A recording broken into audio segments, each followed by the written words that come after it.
You're watching Telesur. This is From the South, from our studios in Caracas, Venezuela. I'm Carla Gonzalez. Let's begin.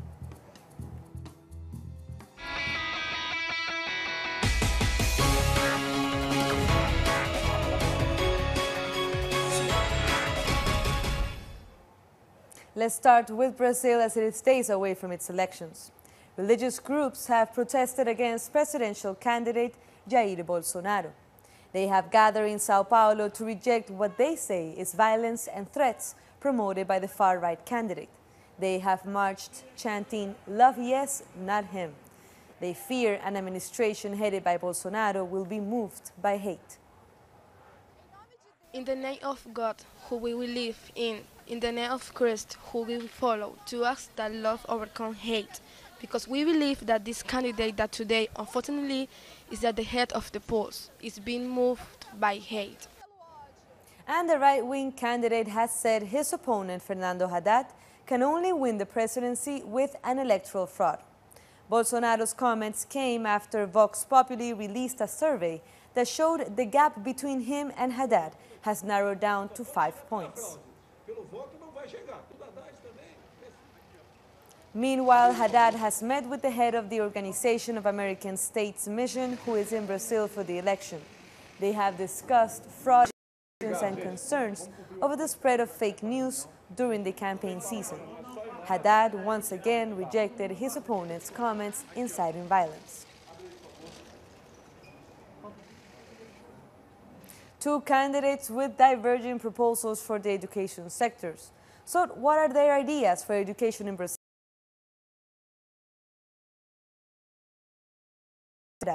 Two opposing visions for Brazil. Is part and parcel of Brazil's current economic situation. The Senate approved an austerity package to freeze social spending for 20 years. Jair Bolsonaro, a sitting member of parliament, approved that measure, while his political rival, Fernando Haddad, strongly opposed it. Matemática, ciência e português. Bolsonaro, the far-right presidential candidate, has said that education is a major focus. He says there's a need to expand the curriculum so that more maths, science and Portuguese are taught in schools. On the issue of the economy, the Workers' Party candidate Haddad has vowed to do away with the constitutional amendment which enabled the freezing of public spending for 2 decades. Thousands of voters remember the days when Haddad was education minister. Back then, he opened over 400 technical schools and 18 universities. Now he's promising to strengthen primary-level education and improve tertiary-level programs. For my students, who are black students from the poorest sector, they had the opportunity of good public education program, but this opportunity is now at risk. They know that voting for Haddad means voting for the continuity of this education trust, which I believe will help hundreds of people. Meanwhile, Bolsonaro has failed to present any proposals to improve basic education. He's also said he supports the privatization of public universities and the introduction of distance learning programs. These are measures which the population is divided on. Who guarantees that those who go to class are really studying? Who guarantees that students get food in their schools? Everything is a mystery. My cousin studied under a distance learning program and now he's a professor. Teachers replace the parents when they are not at home. In my time, it was like that. I think that it is fundamental that children are in the schools and not learning through a virtual platform. Out of 50 million students in basic education in Brazil, 80% are in public schools. Experts say they will be the most affected by Bolsonaro's proposals. The proposals of reducing public funds for education are wrong. Bolsonaro represents a serious threat to the right of our children to have a bright future. His program actually says that the state is not responsible to guarantee basic education for lower-income children. This Sunday, when 147 million voters choose their next president, their decision will have an impact well beyond the 4 years of the presidential term. It will affect the future of a whole generation, schooled on the basis of the educational proposals of one of these candidates. And we move to another story. Keiko Fujimori has appeared before court in Peru. Reportedly, the leader of the Popular Force Party has told the judge that she fears the decision over her preventive detention has already been made, no matter what she declares. Keiko is accused of leading a corruption network that received illicit funds from several companies, among them Brazilian construction giant Odebrecht. The public prosecutor asked for 36 months of preventive detention. Now to Argentina, where protests against the 2019 budget were met with a fierce response from the police. At least 31 demonstrators were arrested. Telesur's reporters were also caught up in the violence, and one of them was struck by a rubber bullet. Let's look at how the repression unfolded. Amid what has been called a brutal suppression, and in spite of strong opposition from various groups, the officialism achieved quorum to be in the budget adjustment issued by the IMF. If this budget is implemented, what will prevail is poverty, exclusion, social inequality, closing of hospitals. That is why we tell the politicians, you weren't elected to surrender. You have to rise up, because the working people are on the streets demanding an end to repression. We are asking for this budget adjustment to be struck down. Just like the darkest time in Argentina, the police force beat up citizens who were peacefully demonstrating. They tried to infiltrate political and social movements and hold them accountable for the rioting. The police and intelligence services are trying to deny the people their right to protest in front of the Congress. It doesn't matter who's presiding over this session today. Analysts warn that with the budgetary allocation to pay the interest of foreign debt, Macri's dominance over the most vulnerable will only get worse next year. The main thing is that they are approving a budget that goes against Argentine people. It is a 400 billion cut that will negatively affect healthcare, education, workers' salary, public works, and all this will result in more unemployment. Amid massive layoffs and extreme rate hikes, this budget cut proposed by the Macri's government will only serve to deepen discontent among Argentinians. There is an exponential growth in the payment of foreign debt interests. There is also concern about the peso devaluation and the flight of capital. This is why it is important to protest, because even if the National Congress manages to approve the proposed fiscal measures, it will be a political defeat because the majority of the country is opposed to that budget. Despite the bullets and the tear gas, Argentinians will continue to take action on the outskirts of the Congress, because they know that if the budget becomes law, the impact on society will be devastating. Most of those arrested during the protests in Argentina have now been released. They said their intention was targeted persecution and that it was orchestrated by plainclothes policemen who infiltrated the crowds. Social movements fear repression prompted by Mauricio Macri's government. Demonstrators in Chile were also suppressed as they demanded the government eliminate the pension system that was inherited from the military dictatorship. Students, teachers and unions are strongly against private companies managing workers' retirement savings. 1 year ago, more than 1 million people took to the streets to demand a retirement plan that takes into account the needs of the people. We, the students, are fighting along with workers, our teachers, and all of those who help us. We know they are also going through difficult times. We see it in our schools. So the support and cohesion are key in this struggle for change. We're trying to generate massive support as in the past. People tend to give some leeway to a government early in its tenure. But people also trust that a government is going to fulfill its promises. However, over the past 7 months, the government has failed to answer the people's concerns. On contrary, it has now turned around and decided to force a law down the throats of its most vulnerable citizens, retirees.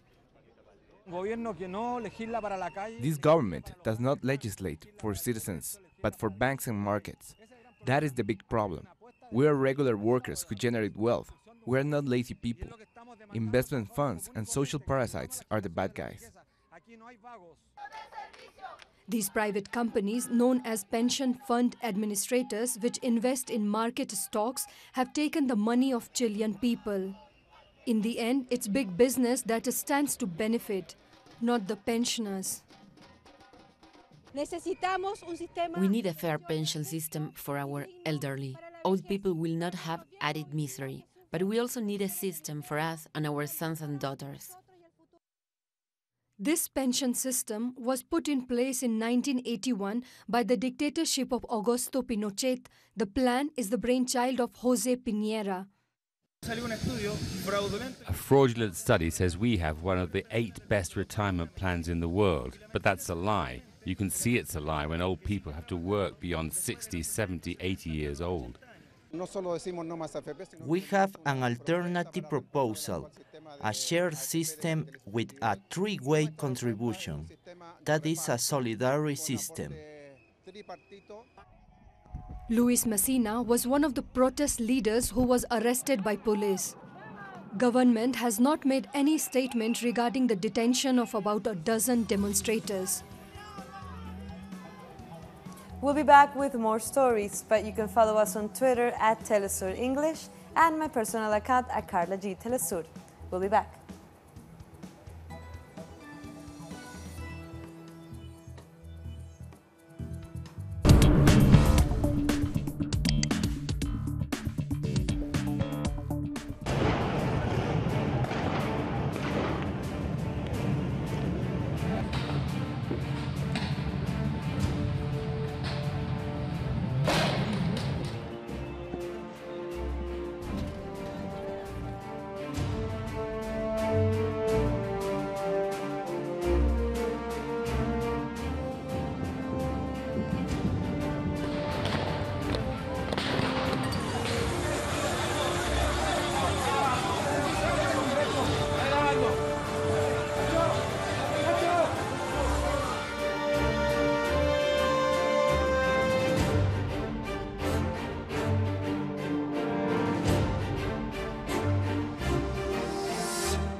And we're back.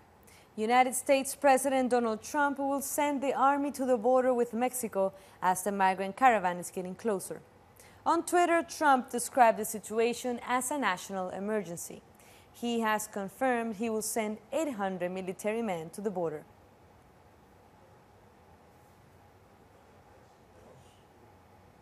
Meanwhile, Honduran migrants continue their journey through Guatemala to reach the migrant caravan that already arrived in Mexico. Many of them reject the insecurity they face in their home countries. This is a migrant house in the bordering municipality of Esuquipulas in Guatemala. Honduran migrants keep arriving to this place on their way to the United States. They say they are fleeing problems in their country that the government wants to hide. They are not doing anything for poor families in Honduras. If you go to Honduras, you will be surprised by the misery, poverty, and lack of opportunities. Cameras have recorded thousands of people leaving because there's nothing in our country. There is nothing in our country. We have no jobs, no security, so we migrate to another country hoping to find better opportunities. In Honduras, as in most of the Central American countries, the situation is difficult. More than 67% of the people live in poverty, and close to half live in a situation of extreme poverty. Corruption and bad administrations are among the reasons, according to experts. Now they are offering jobs and thousands of other things. But why don't they give us back the money that they stole for medicine and education? How can they think people are going to go back? People prefer to die on the way to the US than suffer from hunger with their children and families. An example for this is the neglect of agriculture, a sector that produces a lot of jobs but is affected by imports. We work, but we cannot sell the products. Everything is expensive because everything is bought with dollars. Fertilizers and everything we work with is expensive. Either we sell our products cheaper or we cannot even sell them at all. It is a very difficult situation. The migrant caravan is full of people looking for a better life. Meanwhile, the Honduran government has said the caravan is funded by social movements and Venezuela. This is all fake. Our president, along with Guatemala, Mexico, and the United States, don't want to take responsibility. Migrants do not leave because they don't want to work. We want to work. Otherwise, we wouldn't risk our lives on these roads. Honduran authorities have deployed security forces after order from the US in an attempt to block migrants from leaving their country. In Mexico, people are voting on a referendum regarding the new airport in Mexico City. This project was supported by President-elect Andrés Manuel López Obrador, where he asks citizens to participate in this consultation that will end on Sunday. He has proposed to suspend the construction project underway due to its high cost. He added he will respect the result of this referendum. The government will respect whatever citizens decide freely and democratically. The government will also respect all existing contracts related to the project. The president of El Salvador, Salvador Sánchez Serén, has met with his Cuban counterpart, Miguel Díaz-Canel. Both leaders have signed a new agreement to reinforce bilateral relations. The two countries have important cooperation ties in areas such as health, culture, agriculture, and environment.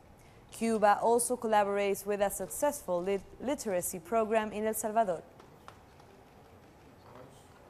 The third school of decolonial critical thought has been taking place in Venezuela. Academics from various countries came together to discuss the use of media to criminalize social movements and the people that they represent. The speakers at this forum made clear their stand against colonialism, something they say is still alive and which seeks to assert itself in the form of sexism against peoples who decided to assert their independence from imperialism. There is an imperial feminism that Fanon described in his book Black Skin, White Masks, a feminism that goes against immigrant women.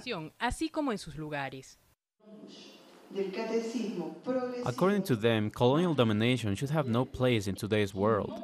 They analyze issues like the rise of the right in Brazil, the indifference of international organizations in the face of humanitarian crisis, and the campaign against Venezuela.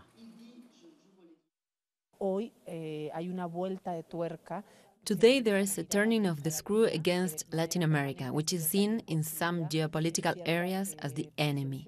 Today, Venezuela is that enemy which allows the U.S. to return to Latin America. Venezuela is the justification for U.S. imperial actions. But not only against Venezuela. The rise of the right in Brazil and what happened with Lula is not a coincidence.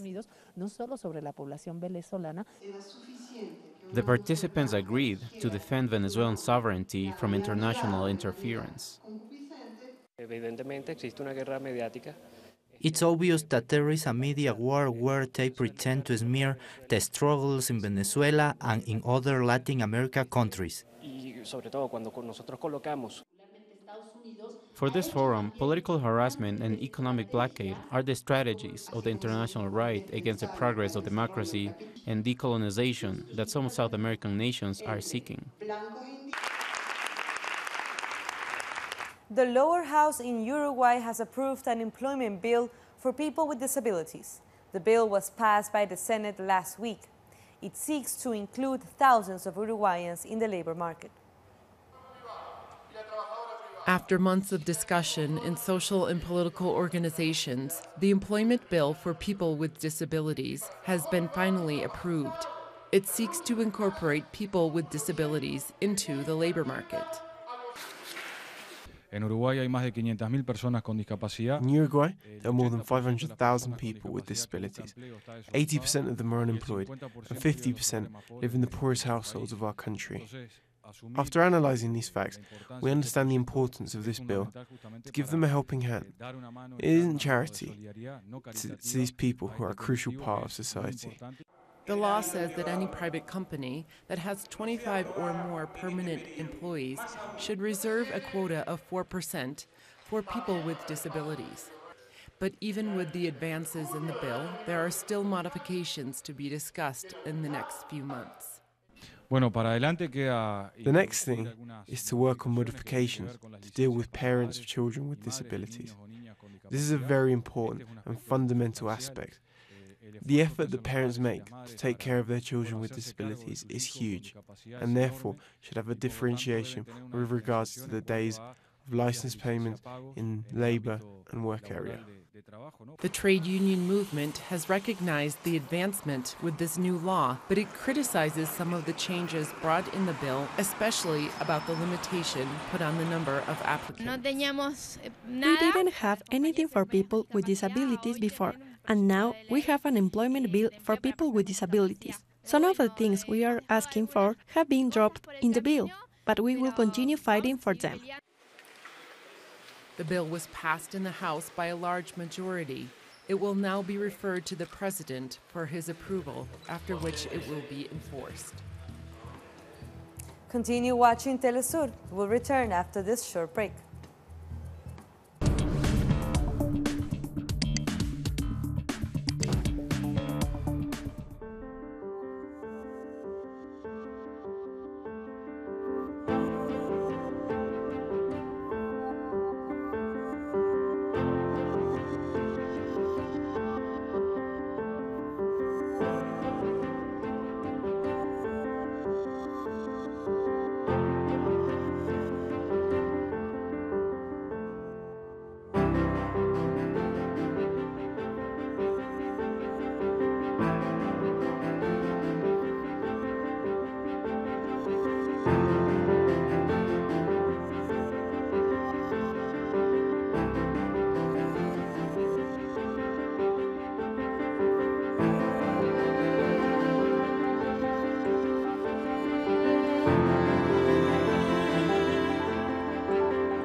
We continue with news. Dozens of people have held a vigil outside the Saudi consulate in Istanbul to tribute murdered journalist Jamal Khashoggi. Holding candles and pictures, demonstrators demanded justice. Saudi Arabia's public prosecutor has said that the murder was premeditated. Japanese Prime Minister Shinzo Abe has met with Chinese Prime Minister Li Keqiang. This is the first visit by a Japanese Prime Minister since 2011. Both commemorated the 40th anniversary of a friendship treaty. Abe seeks to repair weak relations since 2012 when Japan nationalized disputed islands claimed by China. Sudan has lifted the ban it imposed on Egyptian agricultural products 17 months ago. This has been announced during an official visit by Egyptian President Abdel Fattah al-Sisi to the city of Khartoum. Al-Sisi met with his Sudanese counterpart Omar al-Bashir. The two leaders also agreed on connecting electricity networks and establishing a rail link between the two countries. Our common efforts have been rewarded today by the signature of 11 agreements to boost cooperation between our two countries in various fields. Today I signed an agreement to lift the embargo on the imports of Egyptian products in Sudan. We have to lift all barriers between our two countries. The Ethiopian parliament has elected Saleh Work Saudi as the country's first female president. Work Saudi worked as the UN representative at the African Union. She also served as ambassador in Senegal and Djibouti. Her election comes just a week after the Prime Minister announced half of his cabinet will be women. She is currently the only female head of state in Africa. South Africa will remove taxes for sanitary pads. Finance Minister Tito Mboweni has announced the measure will come into effect in April 2019. This after complaints that girls, especially in poor communities, have missed classes during their period due to the high cost of pads. Solar backpacks are changing the life of a little village in Ivory Coast. Pupils in the village of Alepilla charge their backpacks during their hour-long trek to and back from school. Afterwards, they use the light of their backpacks' LED to do their homework and provide their homes with electricity, as the village lacks this service. This light can run up for 3 hours. A new gold rush has spread in a town in Malawi.